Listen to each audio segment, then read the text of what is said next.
What is going on, guys, and happy Revenge of the Sixth. I'm Director Nat, back for another Star Wars reaction, and today we are checking out the series premiere of The Bad Batch. This episode is called Aftermath. Now, where have I heard that title before? In all seriousness, I'm really excited to get into this. I'm a huge Star Wars fan, if you couldn't tell. And while I haven't watched any of the trailers for this because I like to avoid spoilers, I've heard some people say that it looks like it's going to be the successor to the Clone Wars TV series, which I'm also a really big fan of. In fact, I think the last 4 episodes of Clone Wars Season 7 were the first reactions I did on this channel over a year ago, so I am very interested to see what The Bad Batch is going to look like. Now, I did really enjoy the Bad Batch arc in Season 7. I wasn't crazy about some of the changes they made from the original story reels, which, by the way, if you guys don't know, after the Clone Wars originally got canceled, there was this project called Clone Wars Legacy where they adapted some unfinished episodes into a comic, a book, and some unfinished story reels. The Bad Batch was one of those, and I went back to watch it again after seeing the finished episodes, and I wasn't crazy about some of the changes they made for the finished version because I felt that it kind of interrupted the flow of the episode, or they just weren't necessary. But either way, I thought they were a good batch of episodes. Batch of episodes.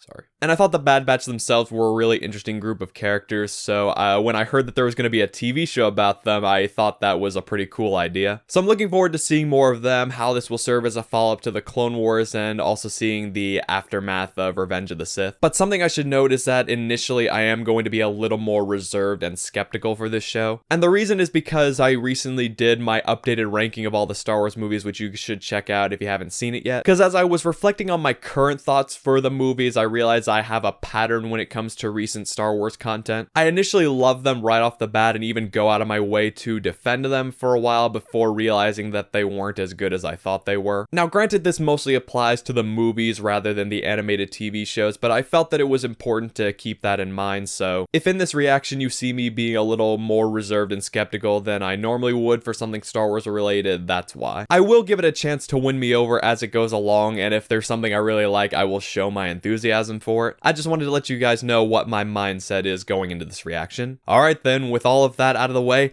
let's get into this and see what we've got.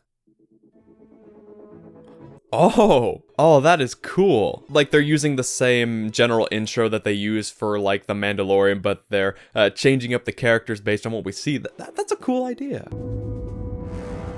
Star Wars: The Clone Wars.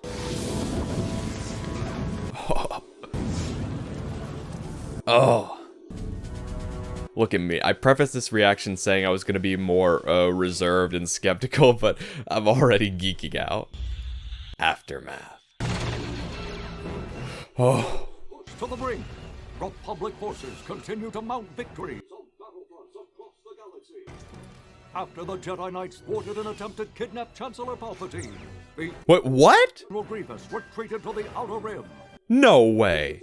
Are they like gonna show the stuff that we didn't see in the Clone Wars finale? Well, I guess I got my answer to whether this is gonna be a true follow-up to the Clone Wars. For reinforcements to arrive. I didn't hear that because I was talking. Was that Depa Billaba? Are we gonna see like Kanan? I guess it does make sense to start here because if you're going to show the Bad Batch, I guess it makes sense to show like where they were in Order 66 and how they reacted. Will be here. Master! No way. Don't worry, they're right behind me. Is that actually Freddie Prinze Jr.? But you gotta see these clones. They're different. I'm gonna be a nitpicky Star Wars fan. I'm wondering if this is conflicting with Kanan the Last Padawan, which was the prequel comic series to Star Wars Rebels. I guess that was a wrecker. I see they're continuing those continuous shots that we saw in the Bad Batch arc. Oh.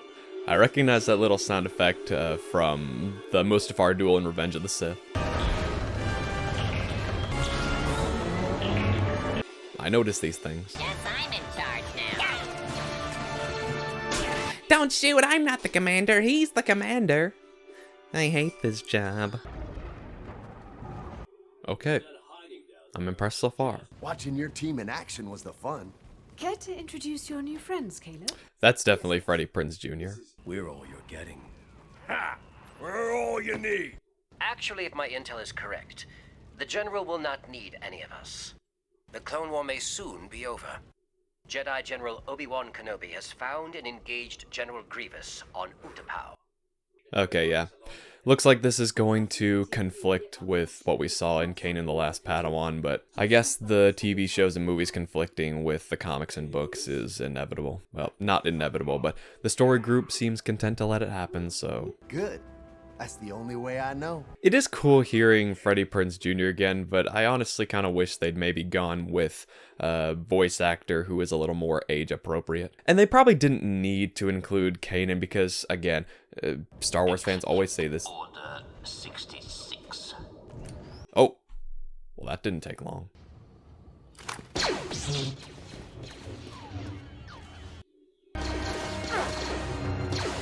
You must run! Run. Run, Caleb!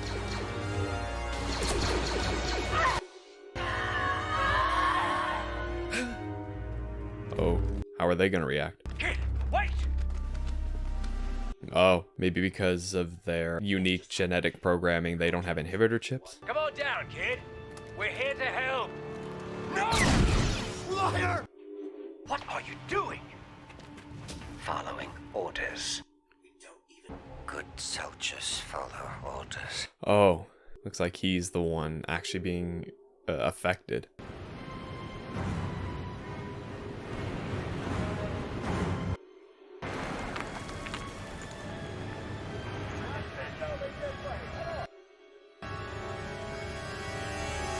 No! Oh, right. Jedi. We're coming up on Camino. Oh, Camino. You sure that Padawan died when he fell?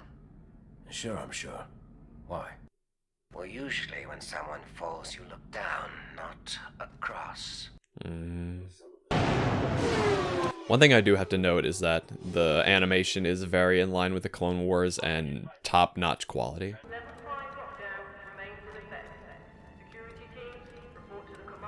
Oh, were there any Jedi stationed on Camino? Oh, which Jedi is that? Was it Shakti because she was the Jedi in charge on Camino? But and again, there are a lot of different versions of how she died, so... I do like that we're getting to see this, you know, the clones in the aftermath and see what the army's going to be like now. Because we know that eventually the clone troopers are going to be put out of commission and, you know, regular humans will be the stormtroopers. And the Jedi Rebellion. Oh! The attempt on my life has left me scarred. This is so cool. You can say that again. My resolve has never been stronger. In order to ensure the security. Huh? Galactic Empire! Galactic Empire? For a safe and secure society!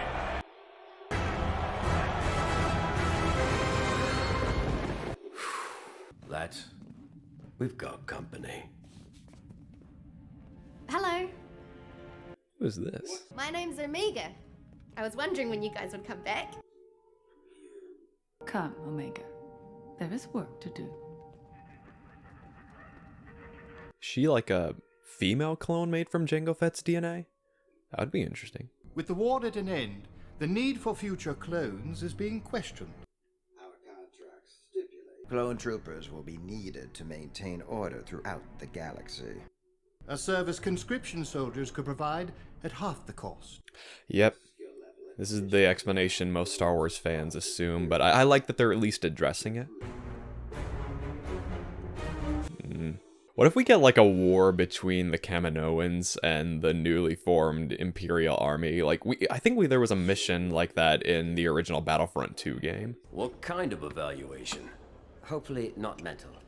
Clearly, we'd never pass that. Hello again. She is a neat addition to this series that I did not expect. Don't you have, some places to be? No, I'll stay. You want to sit with us? That's never happened before. The Defect Squad's got themselves a new recruit. What the? Great, so all the clones are jerks now. Know your place, lab scrubber.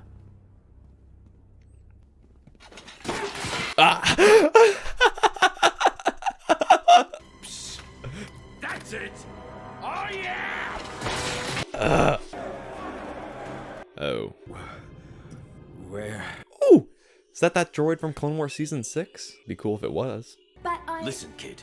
Our squad's nothing but trouble. For your sake, keep your distance. Got it? This is interesting. They're kind of taking, you know, the Mandalorian approach, like the relationship that he has with Baby Yoda. New toys. Now we're talking. Wait, oh, those kind of look like the precursors to Dark Troopers. They're using live rounds. It's kind of interesting that the Republic and now the Empire have like better battle droids than the Separatists did, but then again, I guess the Separatists were already implementing the solution that Tarkin wants to implement, is that they use cheaper, less effective models, but they compensate with numbers, so I guess that's what Tarkin wants to do with conscripted soldiers. Jack, hold tight, buddy. I'm not going anywhere. Wrecker, knife.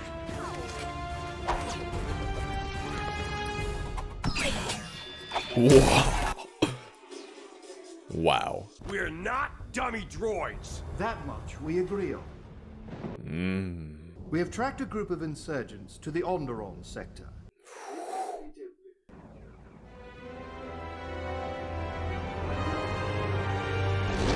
We're still going. I'm surprised by how long this episode is. I'm not sure when it's gonna end, but I kind of like that. I guess maybe they just decided to combine 2 episodes into one instead of having 2 separate episodes. One of the advantages of a streaming service.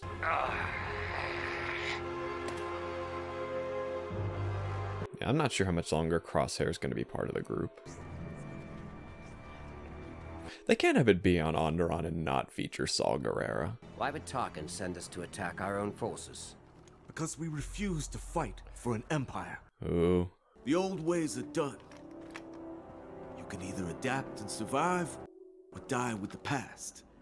The decision is yours. You can understand their conflict because their actions here could determine what happens to the rest of the clone army, so... Oh, Tarkin was watching. If you don't have the stomach to do what needs to be done, then you're not fit to lead this squad. I have to wonder, is Crosshair like being affected by the inhibitor chip somehow where the others aren't, or is it actually his choice, or a mix of both? When Nalase spoke of 5 clones, Tarkin assumed that meant us. But echoes a reg. The 5th is Omega. I confirmed my suspicions after... Oh.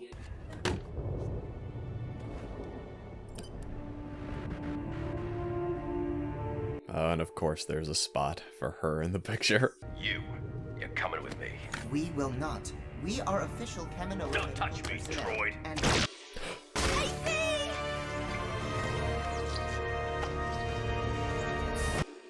Split up, find Omega, meet back here at the ship. If there's an Omega, then there has to be an Alpha, doesn't there? I wouldn't be surprised if that somehow comes into play later. Oh boy. Throw them in the brig. Well, the plan wasn't a total failure. Oh. You came back for me? That's right. Yep. He's probably got an inhibitor chip. Which honestly, I think it would have been interesting if, you know, he was doing this out of his own choice, but... Can you intensify the programming? Yes.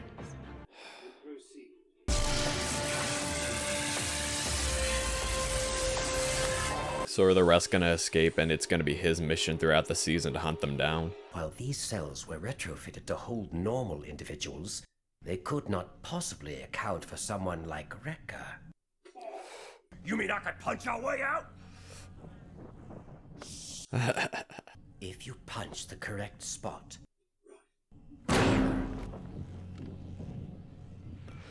Punch harder.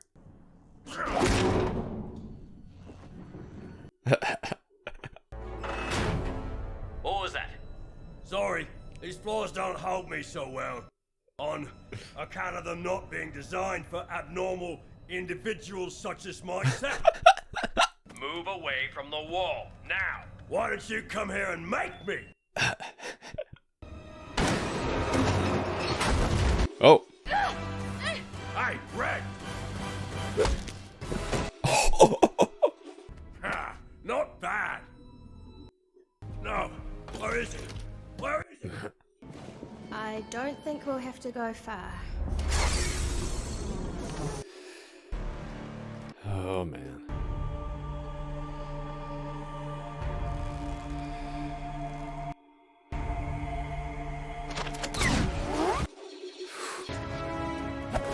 Oh.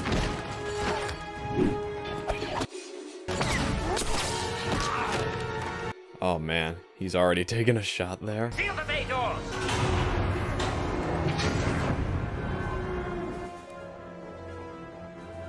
Oh! Interesting turn of events.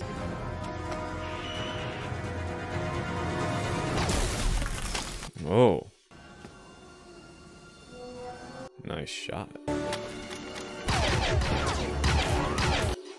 I honestly was not sure if all of them would make it because they've already lost one member, so who knew what would happen?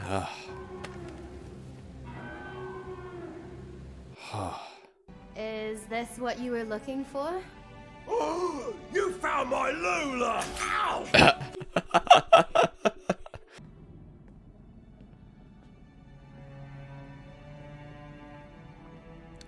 This is kind of like the pilot episode of Star Wars Rebels where Ezra is looking out into space for the first time.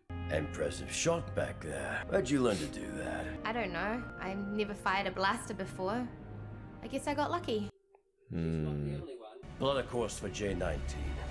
J-19? Huh? We know a guy. Strap in, kid. You're not gonna want to miss this view. J-19, did I hear that right?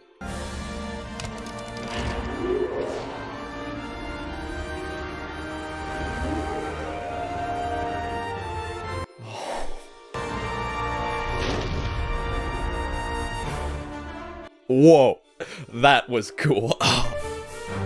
Dave Filoni, you mad genius. Oh.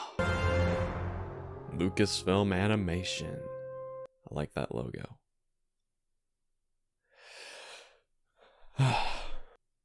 Well, live action Star Wars may leave something to be desired these days, but I can say this much.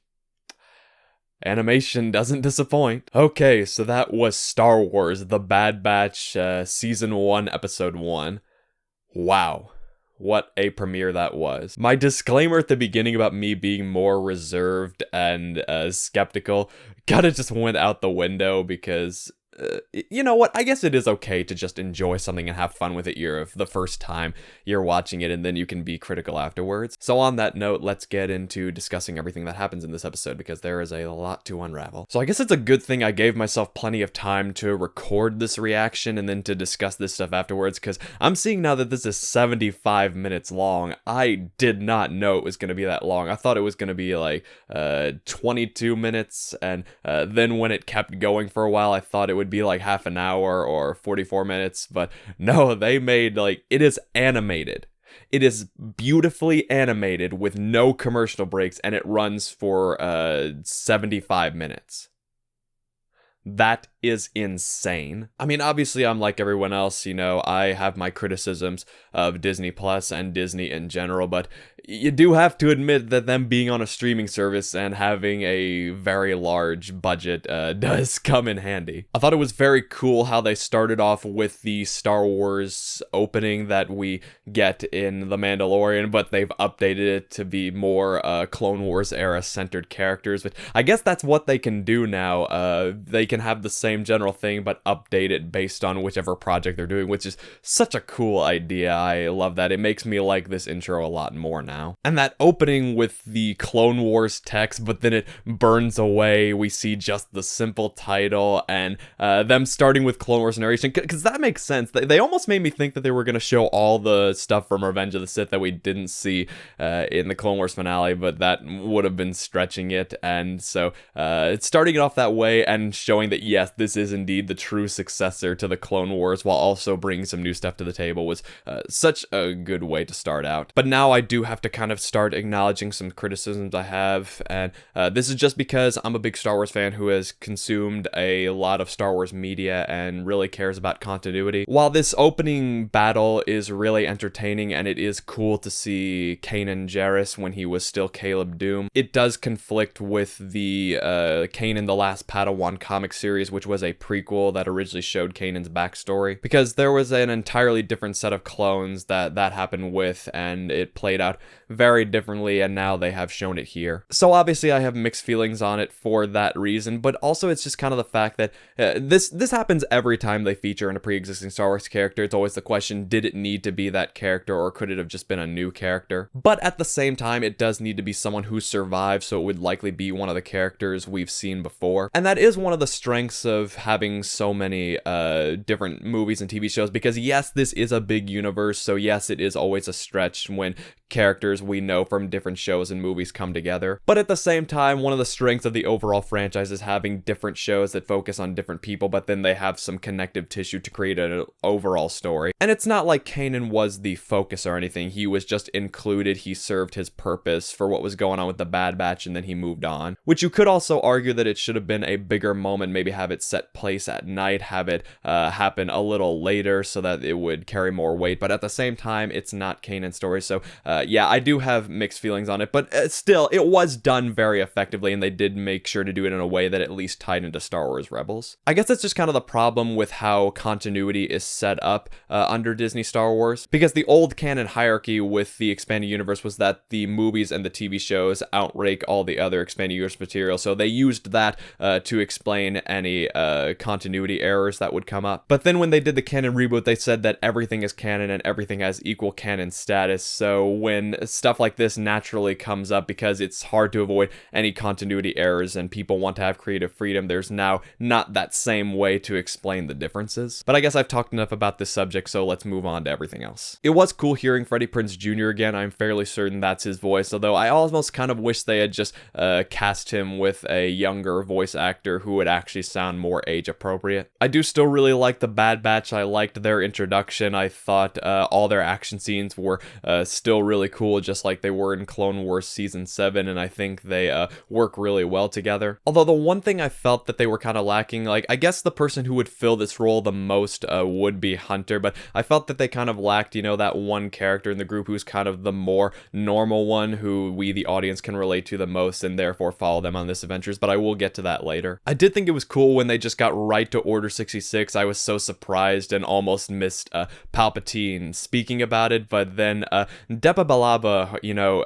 her death scene was done very effectively, and they did keep it consistent with Kanan's description from Star Wars Rebels, so it was still a great moment despite some of the things that I discussed a little earlier. And that was really a great moment between Hunter and Kanan, you know, him just, you know, trying to help this scary little kid, seeing a little more of his humanity. Crosshair was another interesting element to this episode. At first I thought he was just, you know, blindly following orders of his own free will, which honestly would have been a little more interesting throughout the episode if it was indeed his choice, but at the same time, based on what's been established before, it does make more sense that it would be because of the inhibitor chip. And that's another thing I like the Bad Batch, is their back and forth dynamics. You know, they all have their own very unique personalities and their own viewpoints. Some of them, like Hunter, disagree with what's going on because he has a bit more emotion and humanity, and some people, like Tech, I think his name is, are a little more objective and, you know, emotionally detached in his analysis, but he still comes to the same conclusion. So I like, you know, it takes them all a different amount of time to come to their eventual decision, but they all still stick to their personalities and do it for different reasons. Something that I noted quite a bit throughout the episode is that the animation is so unbelievably beautiful and well done. It is consistent with the Clone Wars animation, but they just pay so much attention to detail. It is just so great, and I absolutely love it. And I love noticing the little animation details, like that one moment where you can still see the smoke coming out of Wrecker's wound. Like, you know, animation is a big thing for me, obviously, when it comes to animated series, so I love just how good this show looks. And how has it taken me this long to give credit to D. Bradley Baker? That dude is like one of the most talented voice actors in the business. He just he can already do so many different voices, but you know, having clones who have the same general voice yet infusing them with their own personality and different little ticks is just, it's so impressive how he's able to consistently do that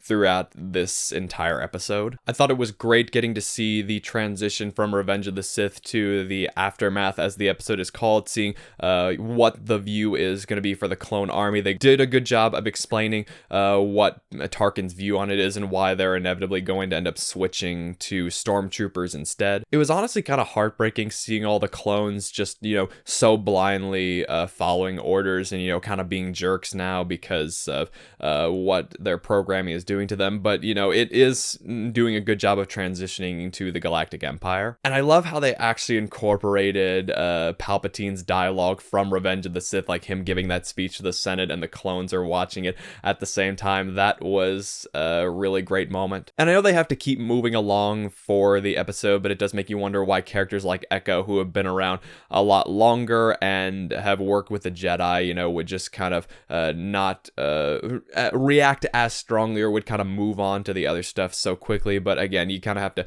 keep moving, and it is a little more realistic, you know, from the perspective of an outsider, you know, just hearing about what's going on, and they would mostly be focused on what's going on right in front of them. So it is kind of a nitpick. Now, I did not know how I was going to feel about Omega at first, but I really came to like her by the end of the episode. I feel that she's kind of that missing dynamic that I mentioned, is that she's kind of the bright-eyed one, the one who is more inexperienced, the one who will ask questions, and I can tell she's really gonna help be the heart of the show, because the Bad Batch are all, you know, really tough and have their own very unique personalities and have been through a lot, but I can tell that, you know, she's gonna bring out a different side of them, particularly Hunter, and that there's probably gonna be a bond between them, which is why I mentioned that it reminds me of The Mandalorian and Baby Yoda from that show. And that's why this kind of character is so important for a new entry to the franchise, is because seeing events play out from someone else's perspective can help it feel like you're experiencing it for the first time. It's why reaction videos have gotten so popular, because that moment at the end where she's experiencing space and hyperspace for the first time and you just see it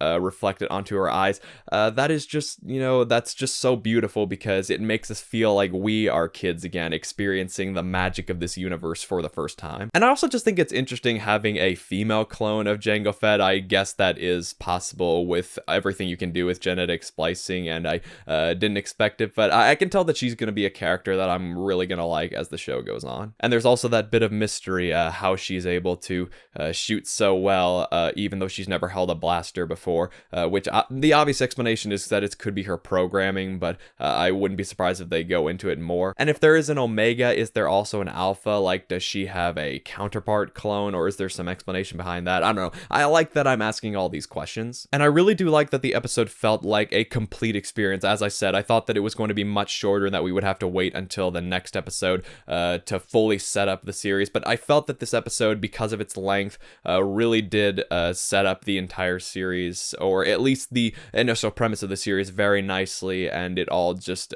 felt like it came together very well. It was also cool seeing Tarkin again. He's always been a great villain, and if you're showing the transition from the Republic to the Empire, he's definitely a good character to go with. And as I said, I like how they used him as an explanation for why the Republic decided to transition from clones to Imperials, even though the Stormtroopers obviously end up being much more ineffective than the clones, which is kind of funny, but I guess they make up for it in their numbers. And I guess they're not going to see Saw Gerrera. I guess they're going to some other planet and some other character, but I guess they could run into Saw Gerrera again at some point, which again, it's always the question, did they need to include that character again? Does everyone in this galaxy have to know each other? But still, it works for the transition between the Republic to the Empire, because Saw Gerrera is going to be an enemy of the Empire in Star Wars Rebels and Rogue One, and he's a good example to show how people are not going to respond well to Palpatine declaring himself Emperor. And it's another nice bit of transition from his design in the Clone Wars to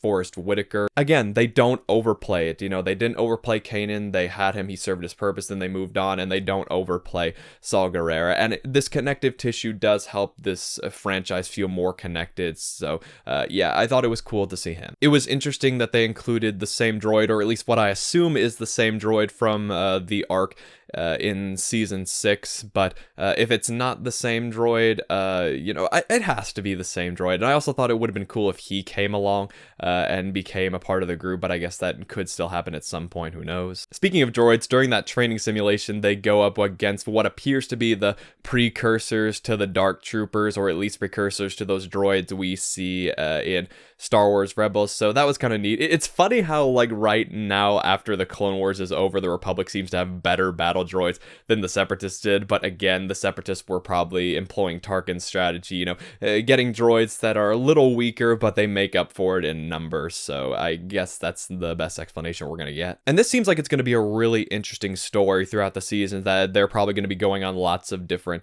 adventures, and Crosshair, their friend, is gonna keep hunting them down. Although at the same time, Crosshair was kind of the most unlikable member of the group, which is obviously why they made him the villain, so probably not as compelling as, you know, like, oh, we gotta get Crosshair back, we gotta save him. But maybe as we see more of him, we see more of his character depth, I'll come to care more about him eventually getting saved, or maybe he could die. I mean, that's honestly the more likely solution. And the episode ends with them flying off, again, that beautiful shot of Omega being wandered by hyperspace, and I guess they're going to J19 if I heard it correctly, and I just can't think off the top of my head what character it is they're going to see, but either way, I'm very, very interested. So yeah, guys, the series premiere of The Bad Batch really did take me by surprise. As I said, just because of some other Star Wars content, I tried to, you know, be a little more reserved and skeptical and not just automatically love it simply because it's Star Wars. But it honestly really did surprise me. It was a good follow-up to the Clone Wars.